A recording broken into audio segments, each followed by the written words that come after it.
Welcome to YouTube channel YRS class में एक बार फिर से आप सभी लोगों का बहुत बहुत स्वागत है।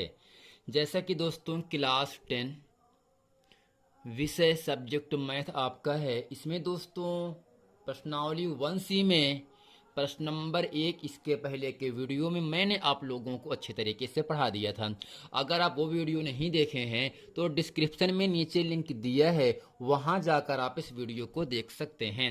आइए दोस्तों प्रश्नावली 1C का प्रश्न नंबर 2 पढ़ते हैं। और दोस्तों आपको हर हाल में एग्जाम में √3, √5, √7 इन तीनों में से एक प्रश्न 3 नंबर के लिए आपसे हर हाल में पूछता ही है।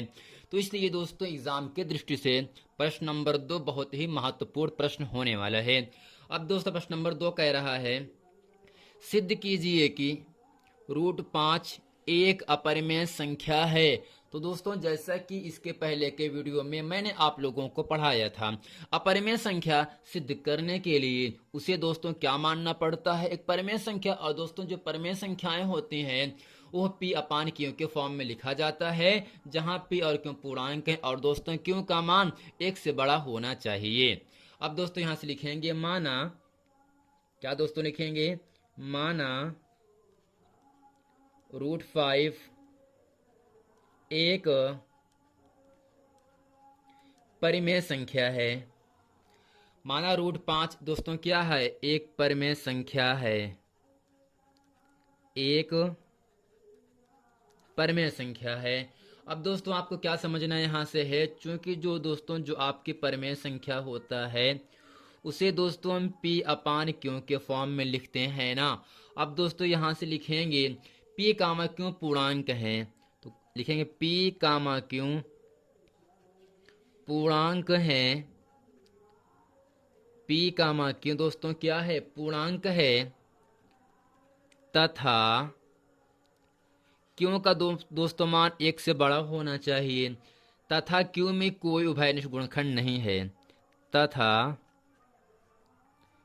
Q में कोई उभयनिष्ठ गुणनखंड नहीं है, गुणनखंड नहीं है। दोस्तों हमेशा आपको याद रखना है, जो आपकी अपरिमेय संख्या सिद्ध करने के लिए कहे तो उसे दोस्तों मान लेना एक परिमेय संख्या। और दोस्तों जो परिमेय संख्याएं होती हैं उसे P बटे Q के फॉर्म में लिखा जाता है। और दोस्तों P Q पूर्णांक है तथा Q का मान 1 से दोस्तों बड़ा होना चाहिए, तथा Q में कोई उभयनिष्ठ गुणनखंड नहीं है। दोस्तों इसे हम क्या मान लेते हैं, समीकरण नंबर फर्स्ट मान लेते हैं, यानी √5 बराबर P अपान Q को दोस्तों हम क्या मानते हैं, समीकरण नंबर 1 मान देते हैं। अब दोस्तों यहाँ से क्या करते हैं, तो हमेशा याद रखना, अगर √5 के साथ में कोई संख्या प्लस या माइनस में नहीं है तब दोस्तों करते हैं दोनों पक्षों का वर्ग कर देंगे। क्या दोस्तों करते हैं, दोनों पक्षों का वर्ग कर देंगे। तो यहाँ से लिखेंगे दोनों पक्षों का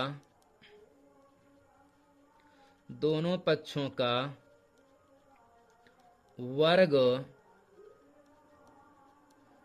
करने पर, अब दोस्तों यहां से होगा, इसलिए √5 का होल स्क्वायर बराबर P अपान Q का होल स्क्वायर। अब दोस्तों आपको क्या ध्यान देना यहाँ से है, चूंकि दोस्तों वर्ग से वर्गमूल कट जाता है तो दोस्तों क्यों 5 बराबर दोस्तों P का वर्ग P स्क्वायर होगा बटे Q का वर्ग Q स्क्वायर होगा ना। अब दोस्तों बटे में Q की घात 2 है, तो यानी यहाँ पर Q 2 बार आया है। दोस्तों एक Q से हम 5 में गुणा कर देंगे, तो दोस्तों यहाँ से होगा 5Q बराबर P स्क्वायर बटे Q। जब दोस्तों यहाँ से Q से हम फिर गुणा करें, गुणे में है तो भाग में आ जाएगा। दोस्तों हर में आपका Q की घात 2 है, इसे मैंने एक बार 5 में गुणा कर दिया। अब दोस्तों इसे हम क्या मानते हैं, समीकरण नंबर 2 मान लेते हैं। अब दोस्तों हम यहाँ पे लिखेंगे 5 क्यों दोस्तों है कि एक पूर्णांक है ना, अगर Q का मान 1 रखेंगे 5 का नम 5, Q का मान 2, 5 दूनी 10 हो जाएगा। लेकिन दोस्तों P स्क्वायर बटे Q में क्या कोई दोस्तों कॉमन है, उभयनिष्ठ है, तो बिल्कुल उभयनिष्ठ नहीं है। अब दोस्तों यहाँ से क्या लिखते हैं, चूंकि 5Q एक पूर्णांक है, एक पूर्णांक है, परंतु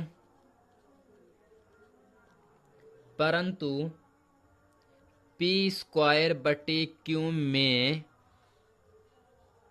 कोई उभयनिष्ठ गुणनखंड नहीं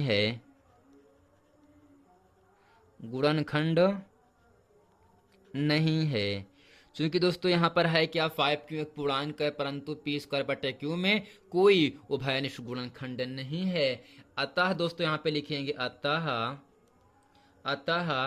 पी स्क्वायर बटे क्यू दोस्तों ये 5 क्यू के मान के बराबर नहीं होगा, जो कि दोस्तों क्या है, जो कि परिणाम आगे लिखेंगे दोस्तों यहाँ से, जो कि परिणाम सेकंड के यानी समीकरण नंबर 2 के विपरीत है। क्या है दोस्तों, विपरीत है। दोस्तों इसमें क्या है, पूर्णांक उभयनिष्ठ गुणनखंड के मान के बराबर नहीं होता है। अब दोस्तों नीचे क्या लिखेंगे, विपरीत है। अतः सिद्ध होता है कि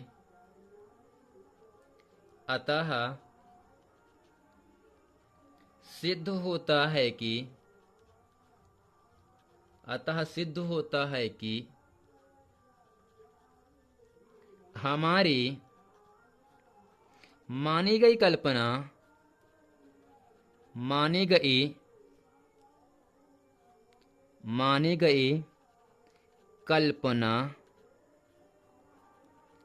असत्य है।